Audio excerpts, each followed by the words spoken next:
வணக்க மக்களே, welcome to the ஃபென்சர் show. இன்னைக்கு ஷோ நம்ம பார்க்க போகிறது டெலிவரர்ஸ் அப்படின்ற இங்கிலீஷ் மூவியோட ரிவ்யூ. இந்த படம் பார்த்தீங்கன்னா VR OTT ஆப்பில் அவைலபிளாக இருக்குது, தமிழ் டப்பிங்லேயுமே அவைலபிளாக இருக்குது. இந்த படம் மிஸ்டீரியஸாக பிறக்க போகிற ரெண்டு ட்வின்ஸை மையமாக வச்சு அமைக்கப்பட்ட ஒரு த்ரில்லர் அப்படின்னே சொல்லலாம். ஆக்சுவலாக இந்த படத்தோட ஸ்டார்டிங்லேயே ரஷ்யாவில் இருக்கக்கூடிய ஒரு நன்னை காட்டுறாங்க. இவங்க மர்மமான முறையில் ப்ரெக்னென்ட் ஆயிருப்பாங்க.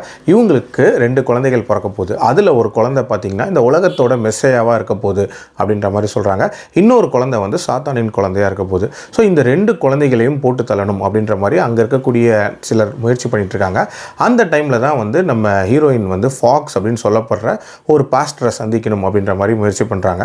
அந்த ஃபாக்ஸை சந்தித்ததுக்கப்புறமாட்டு ஒரு சில விஷயங்களை கன்வே பண்ணுறாங்க. அந்த ஃபாக்ஸ் தான் நம்ம ஹீரோயினை இந்த கும்பல்கிட்டேருந்து காப்பாற்றி கொண்டு போகிறாரு. போகிற வழியில் அந்த ரெண்டு குழந்தைகளும் பிறக்குது. ஸோ இந்த ரெண்டு குழந்தைகளுக்கும் டுவர்ட்ஸ் எண்ட் என்ன ஆகுது, இதில் எது சாத்தானின் குழந்தை, எது தெய்வ குழந்தை, இதை காப்பாற்றினாங்களா இல்லையா அப்படின்றது அந்த படத்தோட கதை. எனக்கு இந்த படத்தில் பிடிச்ச விஷயம் அப்படின்றது இந்த படத்தோட ஸ்டார்டிங் சீன் அப்படின்றதே ஒரு மாதிரி மிரட்டலான சீனாக இருக்கும் அப்படின்னு சொல்லலாம். அதாவது தொடர்ச்சியாக லைனாக நிறைய ப்ரீஸ்ட்டை போட்டு தள்ளிகிட்டே வருவாங்க. அதுக்கப்புறம் ஒரு நபரோட முதுகிலிருந்து ஒரு ஸ்கின்னை எடுத்து அதில் போட்டிருக்க சில இன்ஃபர்மேஷனை வில்லன் படிக்கிற மாதிரி காட்டுவாங்க. ஸோ அந்த சீனே பயங்கர டெரராக இருக்கும் அப்படின்னே சொல்லலாம். அதுக்கப்புறமே இந்த ரெட்டை குழந்தைகளை பற்றிய இன்ஃபர்மேஷன் அப்படின்றது சொல்ல ஆரம்பிப்பாங்க. ஸோ இவங்களை காப்பாற்றுறது எப்படி அப்படின்ற மாதிரி தான் பெரும்பாலான பார்ட் போகும் அப்படின்னே சொல்லலாம்.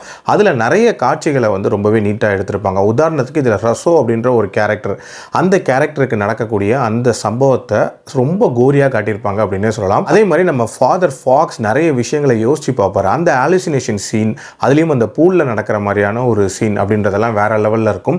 அதே மாதிரி இதில் லொக்கேஷன்ஸ் அப்படின்றதெல்லாம் பயங்கர சூப்பராக இருக்கும் அப்படின்னே சொல்லலாம். அதுலேயும் டுவர்ட்ஸ் எண்ட் அந்த பீக் பாயிண்டில் நடக்கக்கூடிய சம்பவம், அந்த லொக்கேஷன் அப்படின்றது வேற லெவலில் இருந்துச்சு. டியூரேஷன் வைஸ் பார்த்தீங்க அப்படின்னா 1.25 மணி நேரத்துக்குள்ளே முடியக்கூடிய ஒரு படம் தான். ஒரு குயிக் வாட்சாகவே பார்த்துடலாம். ஓவரால் ஒரு வித்தியாசமான த்ரில்லர் அப்படின்ற மாதிரியான ஒரு ஃபீல் தான் இருந்துச்சு. பட் ஒரு விதமான இன்கம்ப்ளீட்னஸ் அப்படின்றது இந்த படத்தில் இருக்க தான் செஞ்சிச்சு.